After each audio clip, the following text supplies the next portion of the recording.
Hey folks, Brandon here with IGN to walk you through the brand new gear system in our IGN first game of the month, Middle-earth: Shadow of War. As we saw in Monolith's announcement walkthrough, the RPG systems in Shadow of War have been expanded enormously, and that includes not only the armor and weapons that Talion and Celebrimbor use, but the rarity, variety, and gem sockets that can augment the Ranger and his Wraith companion this time around. So let's talk about the gear you'll find and how you'll make the most of it in Middle-earth: Shadow of War. Let's start off simple. Here we see Talion wearing his basic ranger armor and looking very serious in front of the fortress of Saragost. We've given him a few pieces of gear that he's ready to equip, so let's head into the menu and swap out his equipment. In the inventory menu, we see a few things. First, you see the visual look of everything Talion is wearing over here on the right. This is a true reflection of his gear, which changes with every piece of armor. Next, we see just how many interchangeable pieces of equipment Talion can wear this time around in Shadow of War. Now, from left to right, we see he can find and equip gear in the sword slot, used for melee combat, the dagger slot, used for stealth kills, the range slot, which can be Talion's bow or Celebrimbor's forge hammer this time around. We can see the armor that protects him, the cape he wears, and finally the runes he can inscribe onto the new Ring of Power for loads of added benefits. First, let's equip a new sword.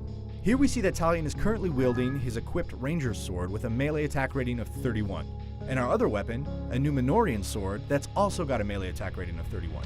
While there's no tangible difference between these two, there are a huge number of weapons to be found. But even though there's no statistical difference in this case, you can see the different visual styles of each weapon. Fortunately, this Numenorian dagger is a statistical upgrade over Talion's ranger dagger. Equipping it nets him an extra 35 stealth attack rating. As we continue to outfit Talion with his basic Numenorian armor, we can see his visual style change. Not only has he gained a slight statistical edge, his armor looks much different than when we started. But let's look at something stronger. In Shadow of War, very few things are given freely. So if we want epic armor, we're gonna have to earn it. Let's find a minion of Sauron that might hold something of better value. This is Masai, the Glutton. He's a war chief of the fortress of Saragost, and defeating him might get us something worth using. Looking over his strengths and weaknesses, it's pretty clear what we've got to do to take him down. Masai is flammable, meaning he's vulnerable to fire, so burning him should help us in our mission to bring him down. But he's no slouch. We can see by his bonuses that he leads a fanatical gang, holds the advanced class rank of commander, and is enraged by frost attacks. Let's target him and go on the hunt. Now we've found our target. He's somewhere in this camp. We just have to engage him, remember his vulnerability to fire, and hope he drops something we can use. Jumping forward in time, we've lost our element of surprise, but Masai, the Glutton, is here and his gang of fanatics is on the defensive. Now I don't want to spoil the fight for you, but let's use the power of the Wraith to explode a couple of campfires and jump to the combat. Okay, so we've successfully roasted and defeated Masai. Let's see what defeating an epic Ologhai troll has earned us. It looks like our crispy troll adversary has dropped a Rohirrim dagger. Let's open the inventory menu and equip this powerful new weapon. As we can see, this is an incredibly powerful dagger. It boasts a huge 767 stealth attack rating, but that's not all. At the bottom of the screen, we see it packs a 5% chance to apply burning on a quick throw. That'll come in handy. But the real power behind this blade is the challenge ability it carries. In Shadow of War, some equipment carries benefits that can only be unlocked by completing challenges. In the case of the Rohirrim dagger, we could potentially get an increased 25% stealth damage to enemies that are on fire. But before we can unlock it, we have to complete the challenge. In this case, we need to stealth attack an enemy who is on fire. Sounds fun. Let's give it a shot. So we've got our epic dagger quest set as our objective. We're hiding in a bush, and we need to stealth kill an enemy on fire. Fortunately, these explosive barrels of grog should do the trick. Now that we've killed this orc and completed our challenge, let's try it out. Our dagger gives us a damage boost to enemies on fire, and as you can see here, we're able to make short work of this powerful Ologhai enemy thanks to our new dagger trait.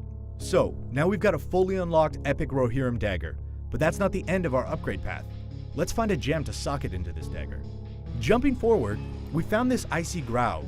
In Shadow of War, powerful enemies and creatures like the Graug drop gems to socket into our equipment. Dominating and then automatically dispatching this creature makes quick work of it, so we can get our socketable stone. Now this Graug has dropped a red gem. Let's pick it up. But before we can use it, we have to go into our inventory screen to unlock the socket in our epic dagger using the currency we've collected so far. Now let's slot our gem. We see that we've picked up a warrior gem, which grants 10% increased damage to the weapon it's slotted in. There are more upgrades available for each kind of gem, but let's focus on more powerful equipment right now. Again, jumping ahead in time, we're setting our sights on an even stronger enemy. This time, we're hunting a legendary orc, one that might have a piece of legendary equipment the best we can find at this point in our journey.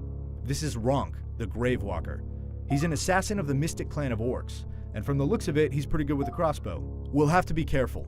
We can see from his strengths and weaknesses that he's vulnerable to fire, but he's also got an impressive amount of strengths, like reduced poison damage, and enraging when on the receiving end of a mortal wound. Now let's find him. Alright, so we've mortally wounded Ronk, and in the process enraged him. But I don't want to spoil the fight, so let's jump forward to the end. Now we've finally taken down Ronk, and in the process earned ourselves a legendary rune. Runes act like equipment, but are placed on Talion's Ring of Power. This legendary arcane rune grants us additional health recovery when an enemy is dazed, and focus recovery for every kill.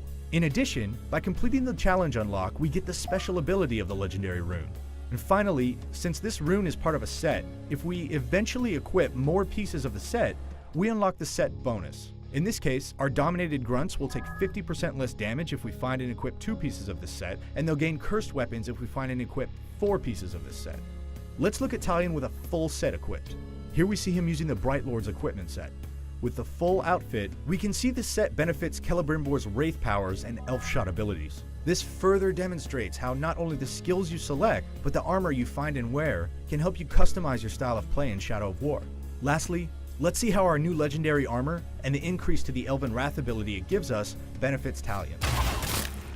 I really hope you enjoyed this brief overlook into not only the different gear you can find, but how you find it, and how it makes Talion a one-man, one-wraith, orc-killing machine in Shadow of War. We've got much more Middle-earth Shadow of War to show and tell, so be sure to check out our entire hub of IGN First coverage at go.ign.com/Shadow of War. And for all things shadowy, warlike, and Mordor related, keep it right here on IGN.